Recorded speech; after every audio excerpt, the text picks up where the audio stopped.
Podcast.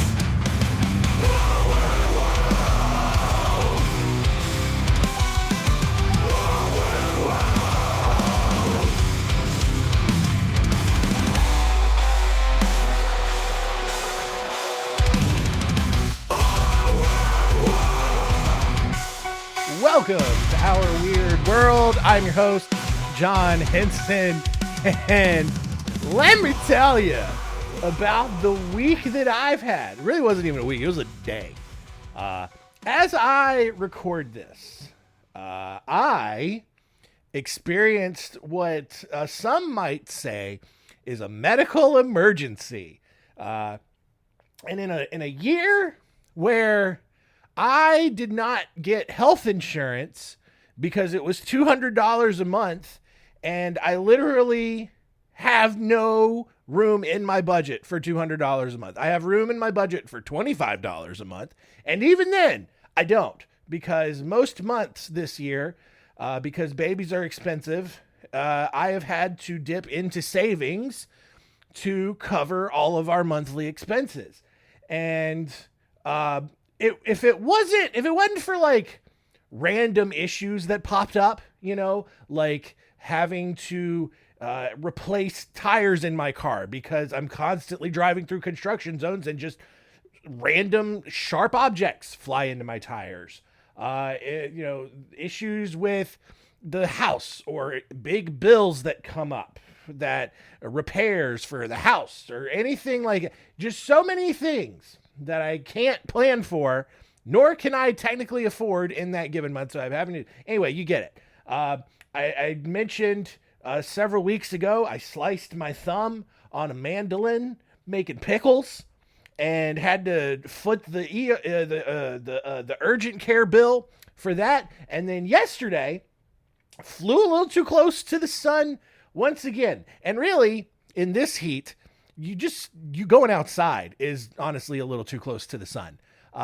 It's hot as I record this. Obviously, when this is being released, it's mid-October. It's probably a little balmier outside. But I'm recording this in the dead of summer, and had to do the yard work as a homeowner do. The joys of homeowning. Blech. I hate that phrase. I want to kick someone in the throat whenever they tell me that. But the problem, look, I have no problem doing yard work. All right. I know how to do it. I got my lawnmower. I got my weed eater. I got my blower. That's it. I know how to do it. It's not a problem. On a normal week, takes me like 45 minutes. It's not bad. All right.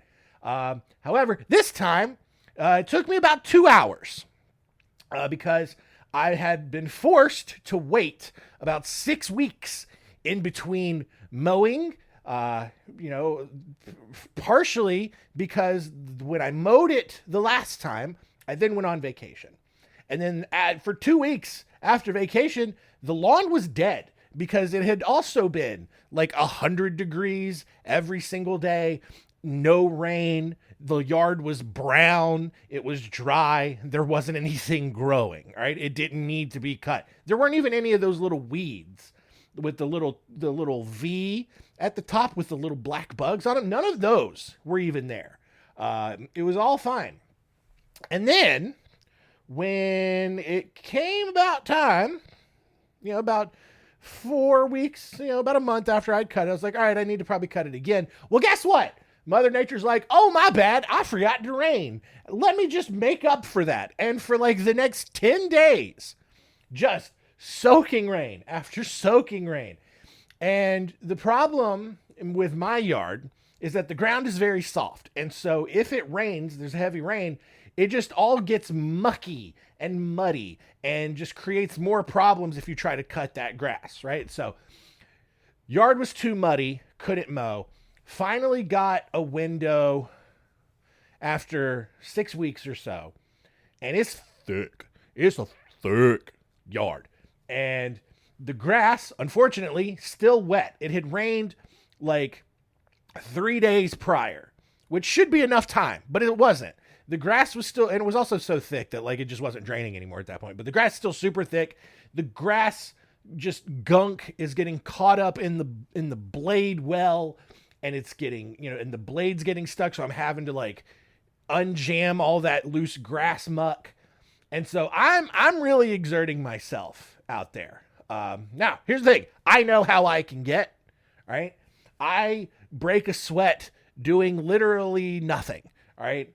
I break a sweat walking to my car because I have a hard time controlling my body temperature. It's less that I'm super out of shape and more that I have a hard time maintaining my body temperature.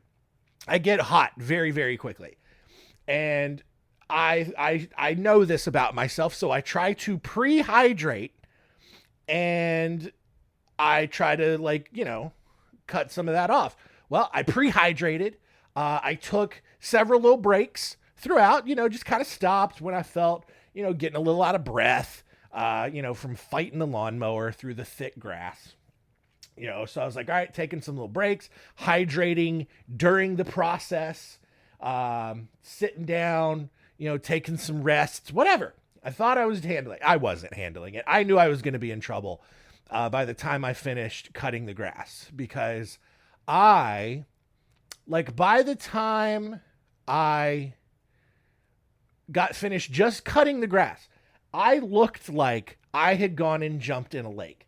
I was soaked from head to toe in sweat, the leg hairs just matted down like I was just going for a swim, but I was just swimming in my own fluids. That sounds gross. You get it. And so at that point, it's just like, all right, damage is done. Let me just go ahead and do the weed eater, do the blower. That was actually not strenuous at all. And that actually, I think, helped cool me down a little bit. And I felt pretty good. I was like, all right, I might be all right. I get inside. I kind of cool off a little bit, get the heart rate down. I drink some more fluid, go up, get a shower, a cold shower. Do I kind of pass out sometimes? I've never fully passed out, but I've gotten close. Did I get close in the shower? You betcha. All right. Close my eyes a little bit, open them up. Oh God, all I can see is white. And then vision slowly returns, but it was fine. I was cooling down. I was getting more refreshed. I thought I was going to be okay. So I go and sit down after getting some more body armor in me. And I was wrong. I was very wrong about how good I thought I was doing. Because in 30 minutes or so, my body locked up in a way that seemed more like an attack on my own self than more of a response to anything. My midsection just caving in on itself in the worst cramps I've ever had. My wife thought I was dying because I was being very dramatic. I was yelling. There was more yelling in those 2 hours that I had those cramps, those severe cramps. And yeah, I had cramps for 2 hours and they were bad. And there was more yelling during those 2 hours than in all 33 hours of my wife's labor combined. She honestly didn't even yell that much when giving birth. You know how TV and movies, they over dramatize it where the woman's just like, ah, and then the baby comes out. No, it's not wasn't like that at all with my wife. Anyway, she was just like, hey, and that was it several times. And then the baby came out and that was not how I sounded. I was very loud. And apparently I got super pale. The color started to leave my lips. And so my wife thinks I'm dying. And I might have been. I don't know. I was just cramping really, really bad. And eventually got through it. I drank over 200 ounces of fluids between protein shakes, body armors, and water. And 200 ounces, if you need to do the math real quick, that's over 10 pounds. That is over 10 fluid pounds of fluid. And I needed every last bit of it, man. So that's living in the South for you. I would prefer to not, but climate change, whatever, dude. It's hot. And so I gotta just not let that happen again. If I do, I'm probably just gonna pay someone with better equipment to come and do it and just be a failure as a man and a husband and a father. Just have someone else come and cut my grass for me because I can't do it. So, will I learn my lesson from this? I'd like to think so, but I probably won't. I'll probably find myself in this situation again at some point, thinking that I had prepared, but I didn't. Anyway, so there's a little story, little mini story time. What are we talking about this week? Thank you for still being here. We're talking about monsters. This is the 5th episode we've done about monsters. I've got 5 stories for you about some alleged monsters that roam the earth. We're looking at the Borrego Sandman, the Mothman, the Owlman, and the Michigan Dogman. A lot of mans. And then also, our first story will be coming from Scotland, known as Am Fear Liath Mor.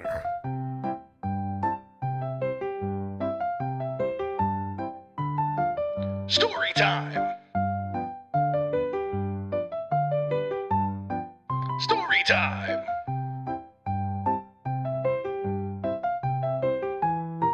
Story time?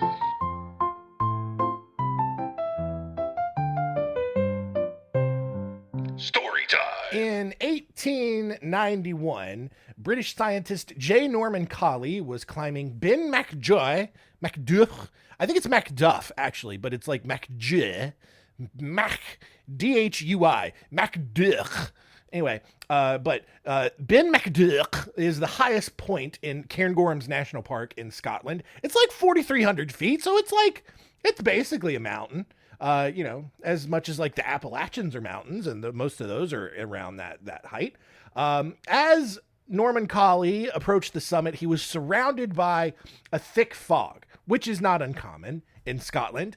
But it also sounded like someone or something was following in his footsteps behind him, which is not what you normally hear. If you ever are like up in those mountains like that, it's like dead quiet. Like, no, you don't hear, obviously there's no trees that are rustling around. If there's no wind, there's just literally no sound but your own breathing.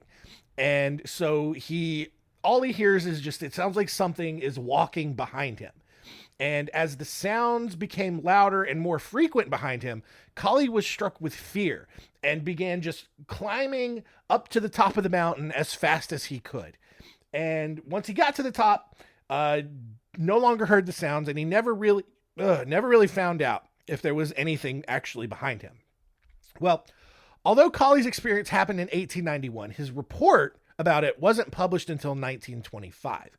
And then in the 1940s, 3 other different climbers at different points, reported similar experiences.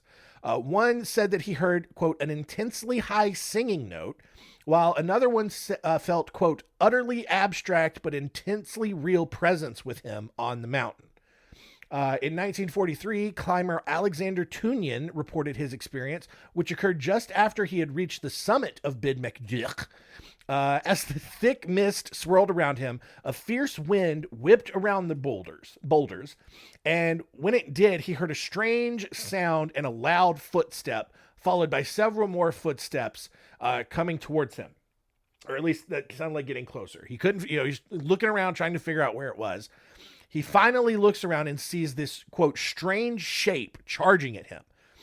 He took out his gun, fired 3 shots at the shape, but it still kept kind of lurching toward him. And at that point, Tunyan turned and sprinted down the mountain to the village below. From that point, the experience and the strange figure on Ben Macduff came to be known as Am Fear Liath Mor. Climbers and others are convinced that it's a, quote, gray man, which is this sort of ghostly paranormal presence on the mountain.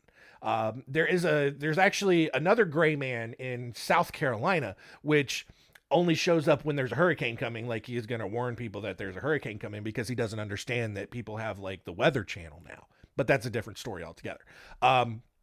Scientists and other mostly rational people have different ideas that it's not a paranormal thing at all. For starters, Climbing this mountain could bring on exhaustion. Don't I know it? I climbed my yard a lot, and I was very exhausted. And the lower air pressures in the higher altitudes could create that exhaustion. Also, infrasound, which is generated by high winds whipping around exposed rock, could actually create sound waves that cause anxiety in some people because it's just like a weird sound that your brain has never heard before. It triggers your fight or flight response. And a lot of people it's flight. It's all flight. And so that's what that becomes. A third explanation is that of a Brocken specter, which is a type of mirage created in specific atmospheric conditions. When the sun sits at a specific angle, the rays kind of come through the clouds, but then the way the clouds move looks like a thing coming at you. And that's also what it could be up on this mountain. Or it's a creepy fog monster that's going to kill somebody one day. We don't know. Anyway, moving on to 1939, when a man who has requested to remain anonymous, conveniently, because he definitely wasn't making up the following story, he was camping near the Borrego Sink, which is a portion of desert in Southern California. And while he was out there, a pack of massive apes came upon his campsite. And that's very remarkable because monkeys of any size don't live in Southern California. These apes were covered in white fur and their eyes were glowing red. So this anonymous man stayed close to his campfire, which then scared the creatures enough, because they don't know what fire is, to keep them at a safe distance. In 1964, almost, about 25 years later, a guy named Victor Stoneow was hiking through the sink when he discovered 14-inch long footprints in the dunes. Although he returned to the area to make plaster casts and take photos of the prints, no one conveniently has any idea where those photos or plaster casts are. 4 years later, in 1968, Harold Lancaster was prospecting in the sink when he saw what he thought was another man walking in the desert. He thought it might be another prospector, but then when he looked through his binoculars, he realized that he was actually looking at a giant ape.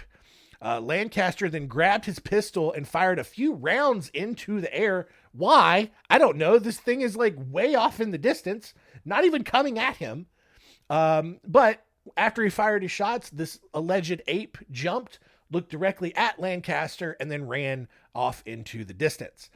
Since Lancaster's sighting in 1968, reports of the Borrego Sandman have not occurred. And as with most of these things, no one has any idea what it actually was or where it ran off to. Moving on, probably one of the most famous monster stories in America. On November 12th, 1966, 5 men were digging a grave near the small town of Clendenin, West Virginia, when they saw what looked like a man with wings leap from the treetops and fly over their heads. 3 days later, 2 different couples 80 miles away in Point Pleasant told police that they saw a large gray man with glowing red eyes and 10-foot wings as they drove on the outskirts of town near the old World War II munitions plant. But that was not the end of the sightings. Over the next few days, 2 other firemen saw what they thought was an abnormally large bird with red eyes. A contractor said he shined a flashlight at this creature, causing its eyes to, quote, glow like bicycle reflectors. He also blamed his poor television reception and the disappearance of his German Shepherd on this creature.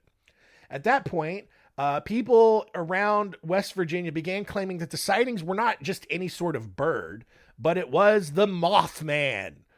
Hundreds of people reported their own sightings of this creature, which many argued was an alien or a, quote, supernatural manifestation. In other words, a demon sent to terrorize the otherwise religious people in West Virginia. But other people had more logical answers, thankfully. Mason County Sheriff George Johnson said the creature really was nothing more than a large heron or a shetepoke, whatever. It's a big heron. We know what herons are. It's like the stork-looking birds. West Virginia University biologist Dr. Robert L. Smith said the descriptions of this creature matched that of a sandhill crane, which didn't make sense because the birds weren't native to the area and would have been completely unrecognizable had one showed up. to, it would have been completely unrecognizable to the general unornithologically inept hill folk of West Virginia. The following year, the Silver Bridge on the Ohio River in Point Pleasant that connected West Virginia to Ohio collapsed during rush hour, killing 46 people. It was a huge catastrophe, and many people assumed that it was just an unfortunate structural failure, including the official investigation, which blamed the collapse on a single steel bar in the suspension chain that formed a crack and corroded over time. However, John Keel, journalist and ufologist, arrived on the scene in 1975 and published The Mothman Prophecies. This book, which loosely tied in Keel's independent investigations, his own wild UFO theories, and various unconnected supernatural phenomenon, somehow through all of these mental gymnastics connected the Mothman sightings to the Silver Bridge collapse. And so since then, the Mothman has been associated as like this harbinger of catastrophic news, even though the creature hasn't been seen in the area since the bridge collapsed, even though there was actually one surprisingly clear photograph published in 2016 of what looked like a winged man flying away from the scene, probably photoshopped. However, scientists believe that picture was just an owl carrying a frog in its talons and not actually the Mothman. Even more, despite no other sightings since the 1960s, the Mothman continues to be one of the most famous cryptids in West Virginia and across the country. In 1999, several people claimed to see the Mothman in Moscow, Russia, just before the apartment bombings that killed 293 people and injured over 1,000 more. In 2017, there were 55 separate Mothman sightings in Chicago, even though there's no actual evidence that anyone saw anything and nothing bad happened in Chicago other than like all of the murder. But Mothman, still just a very prominent creature. There's a statue of him in Point Pleasant, West Virginia. It was a crane or an owl. It was probably a crane though. It's probably fine. Speaking of owls, on April 17th, 1976, June and Vicky Melling were on vacation with their family in the village of Monin on the far southwestern tip of the British Isle. As they walked past the village church, they saw something very strange. There, hovering over the church tower, was this large, quote, feathered bird man. And when the two girls ran home and told their father, Don, he ended the vacation on the spot and just drove everybody back home. Upon returning home, the girls sent their story to Anthony Monin Peller, who suspiciously had the same last name as the village where the Birdman was seen, and published it into a pamphlet that circulated around the area later that year. Those girls also drew a picture of what they had seen and gave it to Doc Shields, an artist and magician in Cornwall, who went to investigate on his own and eventually gave the creature the Owlman name. The Owlman was then seen 3 months later in July by two 14-year-old girls during a camping trip. The girls reported a giant owl as big as a man with pointy ears, glowing eyes, and, quote, pincher-like claws. However, Gareth Medway, an occult historian, said the whole thing was actually just a hoax perpetrated by Shields for no reason other than that's what Shields always did. Medway noted that all of the encounters and reports were sent directly to Shields and no one else. No one went to the police. No one went to any other kind of reputable expert. It was just this one dude, this random artist and magician. And who would ever trust a magician, right? Shields was always the originator of every Owlman sighting. He always these girls just came to me and said they saw it, but then no one could ever find these girls to say, yeah, we thought, no. In reality, it's probably just an owl, if anything at all, because owls can be quite large. And at the right angle, some of them can look as big as a person, and they have claws by all accounts that are, quote, feathered and, very pincher-like. So, probably just like a regular owl, and kids are stupid. Our final story here happened on April 1st, 1987, when Steve Cook, a DJ at WTCM in Traverse City, Michigan, recorded a parody song on his keyboard called The Legend and played it for listeners, as all hokey radio DJs do on several occasions when they run out of compelling things to say. The song combines several different myths from around the country into one story, and Cook thought it was just a good way to kill some airtime and play a little April Fool's Day joke on the listeners. But almost immediately after the song finished, Cook was inundated with phone calls from people insisting that the song that he had just played was based on a true story. And after doing a little bit of research, Cook then found reports dating all the way back to 1887 near Cadillac, Michigan, where two lumberjacks claimed to see a creature with a dog's head attached to a man's body. In 1937, Robert Fortney was attacked by a pack of 5 dogs near Paris, Michigan. He claimed that one of the dogs was also walking on its hind legs. In 1961, a security guard was patrolling a manufacturing plant in Big Rapids when he came across something strange. At first, he thought it was a homeless person, but when he looked closer, he realized it was more of a dog than a person. He initially reached for his gun, but then he remembered he had his camera on him instead and took several pictures, which, what great job, security guard, going away from the gun as the first response. So there's a lot of cops out there who could probably learn a thing or two. Am I right? Anyway, he takes a picture, which, of course, those pictures are nowhere to be found now. As with Bigfoot and other similar creatures, several people have claimed to see the Michigan Dogman, but no one has ever been able to produce a clear, obvious picture or video of it.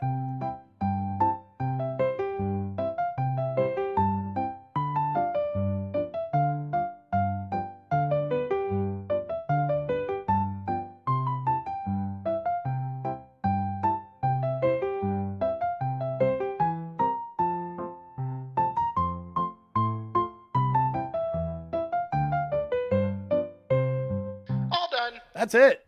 Monsters Part 5 in the books. Let us quickly recap and see what we learned today.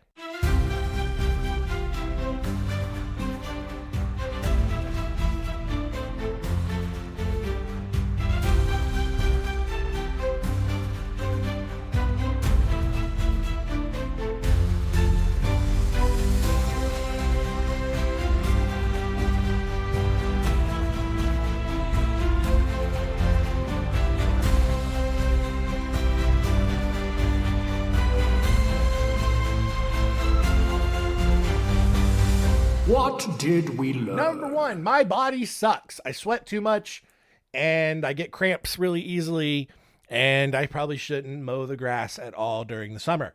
Number 2, if you're ever in Scotland and you're hiking in the mountains and it gets really quiet and then all of a sudden you hear like it's footsteps coming from behind you, maybe it's probably you're just hearing your heart beat inside your head because it's dead silent everywhere else. I don't know.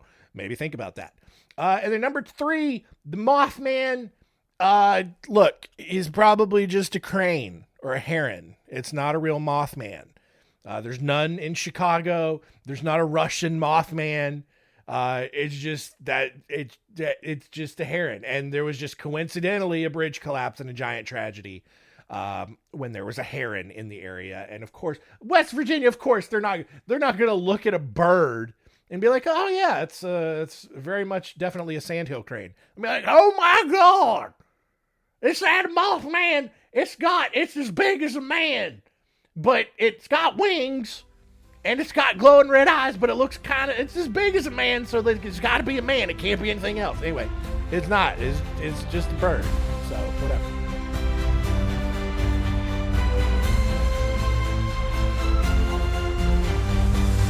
What did we learn? Next week on Our Weird World, we're getting legitimately scary. Some of you get all weird about this episode. We're going Demons, Part 3, the third episode we've done about some demonic possessions, and some of you don't mess with that stuff. You're like, this is the one thing. This is where you draw the line. It's like, oh no, demons are real. Okay, well, we'll see about that. Or it's just severe mental illness. I'm probably going to go with that one. But 5 more stories of people who were allegedly possessed by demons or had demons go and torment them. We're looking at the story of George Lukens, Clara Seeley, the Enfield poltergeist, the demon house, just a whole house full of demons, and Emma Schmidt. So that'll do it. Thank you so much for continuing to listen. Keep telling all your friends and keep it weird.